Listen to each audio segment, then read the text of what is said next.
माझ्या क्लिनिकमध्ये पॅरालिसिसचे एवढे पेशंट्स वाढलेत, इतक्या केसेस येत आहेत आणि त्याच्यामध्ये अगदी एजचं तर काही मर्यादाच राहिली नाहीये. म्हणजे 17-18 वर्षांच्या मुलांपासून ते 60+ एज ग्रुपमध्ये अगदी सगळ्या वयोगटातले माझ्याकडे आता सध्या पॅरालिसिसचे पेशंट्स आहेत. आणि हा इतक्या कमी एजमध्ये का होतोय यावरती गेले काही दिवसांपासून मी केस स्टडी करत होते.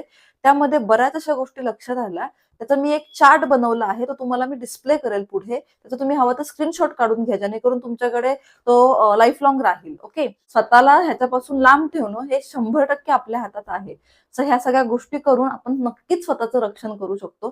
तर ह्याच्यामधल्या अगदी म्हणजे इतक्या क्षुल्लक गोष्टी होत्या, यू नॉट बिलीव्ह.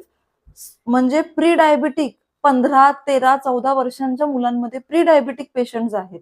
त्याच्यानंतर डायबिटीज, हायपरटेन्शन, स्ट्रेसचं तर एवढ्या केसेस आहेत. स्ट्रेसमुळे झालेला पॅरालिसिस खूप खूप कॉमन केसेस आहेत. तिसरी गोष्ट, सगळ्यात इम्पॉर्टंट आणि एकदम बेसिक गोष्ट जी आपण अशी इझिली इग्नोर करतो, ती म्हणजे sleep cycle. Disturb sleep cycle हा इतका मोठा प्रॉब्लेम झालाय आपल्या आजच्या पिढीचा. आपल्याला आपण लहानपणापासून ऐकत आलोय 8 तासांची झोप हवी, 8 तासांची झोप मिनिमम असायला हवी. सो आपण सगळं तसं त्याप्रमाणे ऍडजस्ट करतो स्वतःला, की आता मी रात्री 2ला झोपलोय तर ठीक आहे, 8 तासाची झोप म्हणजे मी सकाळी 10 वाजता उठतो. So this is so harmful. खरं तर ही 8 तासांची झोप होतच नाहीये. 2 ते 5 हे 3च तास कॅल्क्युलेट होतात आणि तुमची आयडियल स्लीप ही 3 अवर्सची होती. जी काही नॉर्मल सायकल असते ती सगळी डिस्टर्ब होती. ती सगळं लेझीनेसमुळे आपली गट हेल्थ भयंकरपणे डॅमेज होते आणि त्याच्यामुळे सगळ्या आजारांमध्ये याचं रूपांतर होतंय.